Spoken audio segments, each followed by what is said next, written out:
Hi everyone, my name is George. I work in IBM Systems based out of Bangalore. The co-authors for my today's talk is Naiju, Rahul and Suriya. Paper is titled Scan Chain Clustering and Optimization with Constraint Clustering and Reinforcement Learning. Before going into our work, I want to start with a brief background of what scan chain optimization is. Um, a scan-based DFT or designed for test architecture have all latches chained to each other that allows for controllability and observability at each latch. Typically, we employ parallel scan architecture as shown on the picture on the right here, where um, all latches, the latches are split across multiple scan chains to reduce the overall scan operation time.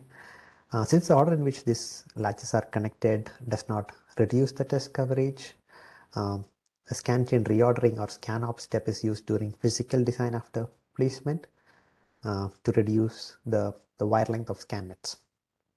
So at a high level, you can think of scan optimization as a multiple traveling salesman problem in which a set of n locations or registers are to be visited by m salesmen or scan chains while minimizing the combined distance traveled by the salesman.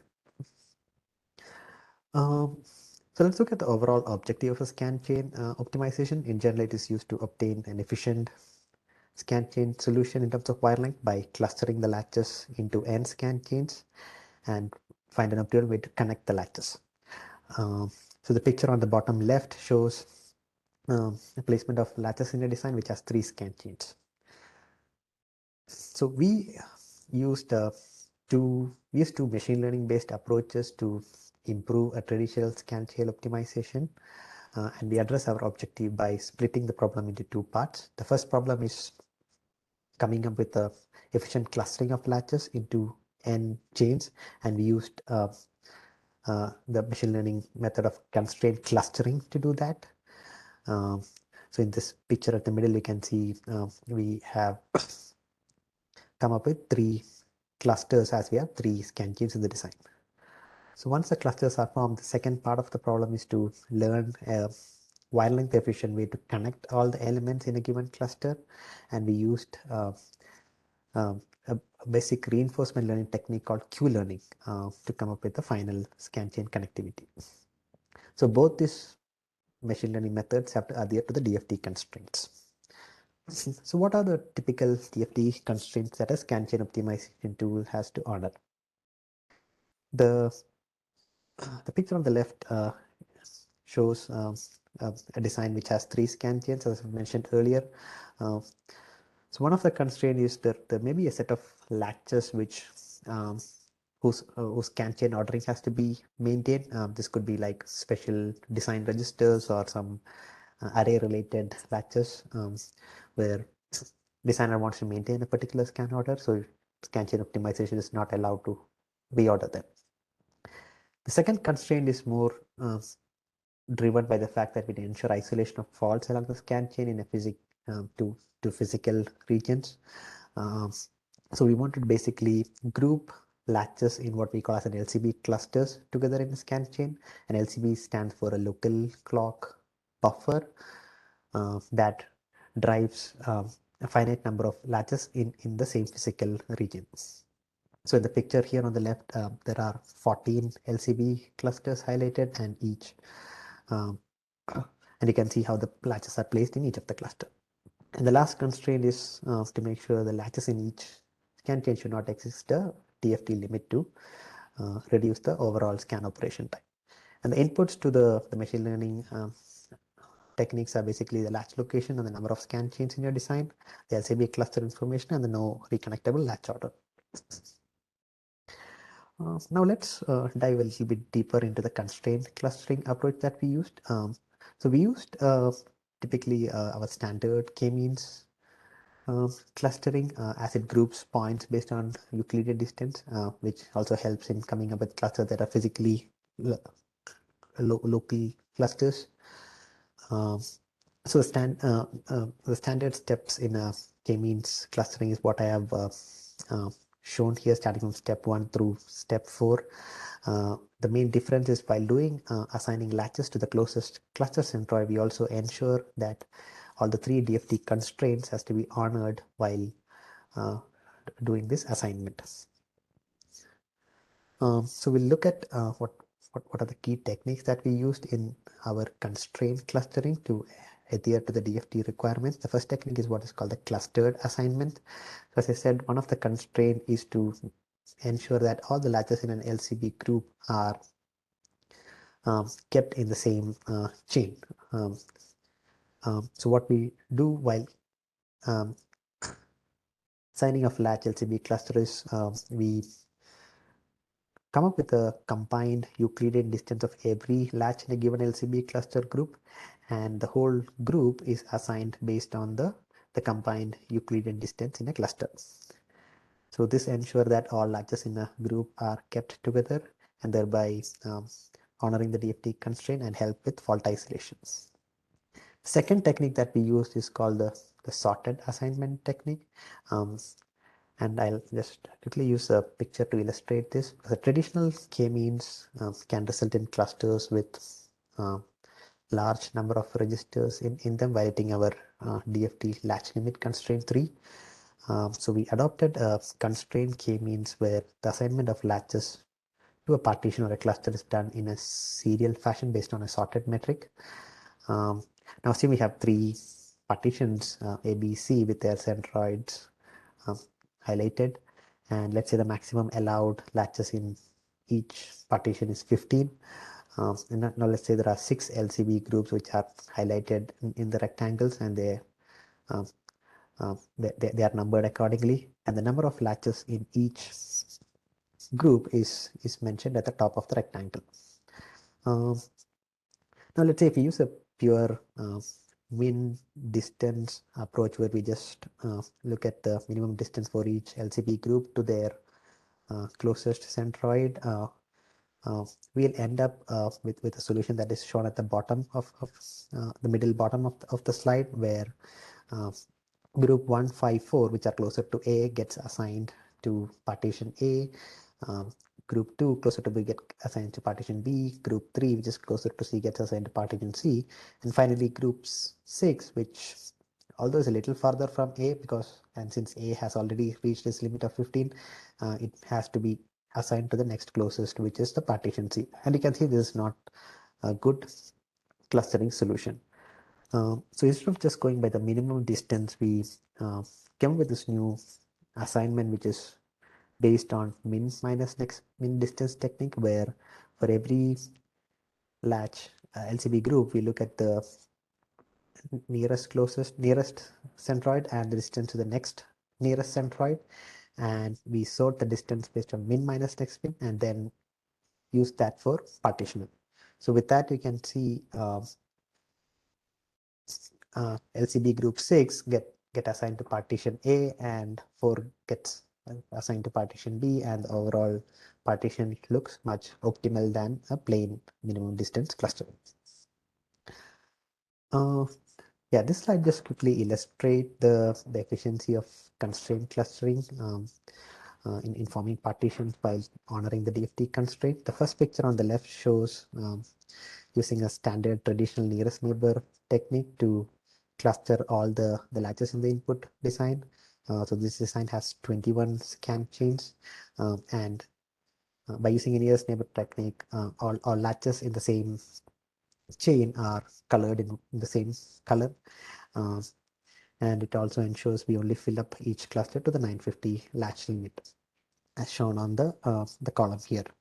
If you employ traditional k-means, which does not adhere to any DFT limit, it will group nearby latches together. But while doing that, it may violate some of our DFT constraint. For example, our constraint to where all latches in an LCB cluster has to be grouped together, that is violated in 2 places, as shown as this red circles. And our DFT constraint 3, where all chains has to be kept within the 950 latch limit, that's also violated for chain 15 to 21. And with constraint k-means, with adding extra constraints, we are able to get to a good partition while honoring all the DFT constraints.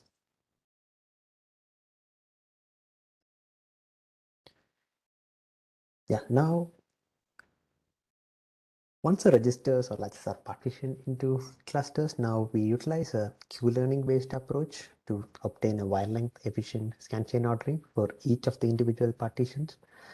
So for illustration purpose, I'm just showing one of the clusters here, which is scan in to scan out.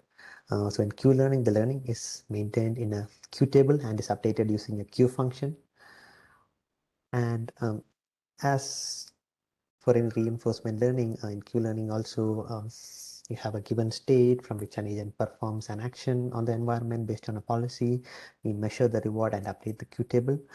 And this process is repeated iteratively. And after multiple iterations, we get a good Q table, which can be used to predict the best solution. And for any reinforcement learning problem, you need to define terms like the state, action, policy, and the rewards. So I'll go in a little more detail on how we have defined those terms for the scan chain optimization problem. So the state at any point, at any step t in our model is the last node which is connected in the scan chain with the information of already visited nodes and unconnected nodes. So you can have either a partially connected state as shown on the first two pictures, or you can have a fully connected state, which is when you have connected all the latches in your design or in your scan chain. Now we'll move to the action. So given a state ST, the action is to select the node to connect next to the scan chain among the unconnected node. So in the example shown here, the last node that is connected is in cluster 1. And the possible set of actions is to connect to a node in cluster 4, 5, 3, or 6. And we also use mask to make sure the last node does not connect back to an already visited node. So the action, in other words, is to pick up nodes in the graph with masks on already connected or unavailable nodes. What is the, next is the policy or the action choice rule, which again uses the equation as shown here, which kind of uses the basic RL techniques of exploitation and exploration. So the first equation refers to the exploitation step, where we pick the best action which will yield the maximum return, where Q here is a random variable between 0 and 1, and Q0 is a user-defined parameter, and Q0 is set to vary at a predefined rate to reduce the randomness over time. So when Q is less than Q0, and unexplored node associated with the current state that has a maximum value from the learned Q table and lesser node distance is chosen. And when Q is greater than Q0, the next state is chosen at random. Now, moving to the reward which represents the quality of actions, we give a reward based on the overall wire length obtained after full connection. So let's say when you are in the fully connected state, we can measure the overall wire length of that scan chain by adding up all the distances in between the nodes. So we use the distance metric to do that. So for this particular example, the wire length for the current iteration is 25. Now, let's say in the previous explorations done by the agent, we also keep tracks of the best wire length scan chain that we have obtained so far for this chain. So let's say it was 30. So the reward for the current iteration is basically a ratio of the best iteration to the current iteration. So in this case, this will be 1.2.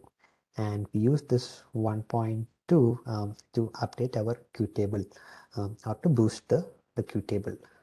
The Q learning is completed after a fixed set of iterations, or when the value of Q changes by less than a threshold for fixed number of consecutive iterations. And predicting the best policy is by picking the action with the maximum Q value. Now I'll just talk about some of the key techniques that we used in our Q learning or reinforcement learning technique to apply it for the scan optimization problem with honoring the DFT constraints. The first technique is node collapsing, which is very similar to clustered assignment that we saw in constraint clustering, where we group all the or collapse all the latches in an HCB cluster to one node uh, while doing the Q-learning approach. And this helps to explore more uh, and also ensure that the DFT constraints are handled. The technique two is the partition Q-learning, where we use Q-learning in a hierarchical fashion, where we first use Q-learning to find the optimum path between the clusters as shown on the top picture in the middle. And once inter-cluster optimization is over, then we move to the intra-cluster optimization, which again uses a Q-learning to come up the order within each cluster. And the benefit here is we can enable different parameters for inter and intra-cluster that helps to get better QoR. And the third technique is what we call as the in-context start and end nodes, which is employed before going into intra-cluster optimization. So we look at all the individual nodes in the cluster between the from cluster and the to cluster, and find which cluster from end node and is closest to the which cluster to start node and connect them up before going into the Q-learning for the remaining nodes. So this helps to get to better overall wire length as well. So now we will look at some of the results where we measure the overall wire length on 10 high performance microprocessor blocks from 7 nanometer technology nodes using 3 methods. Method A is our traditional nearest neighbor method of forming clusters and then doing a 2H chop to do a local refinement. Method B is where we employ one of the ML techniques, which is the QL scan-out, along with the nearest neighbor technique for clustering.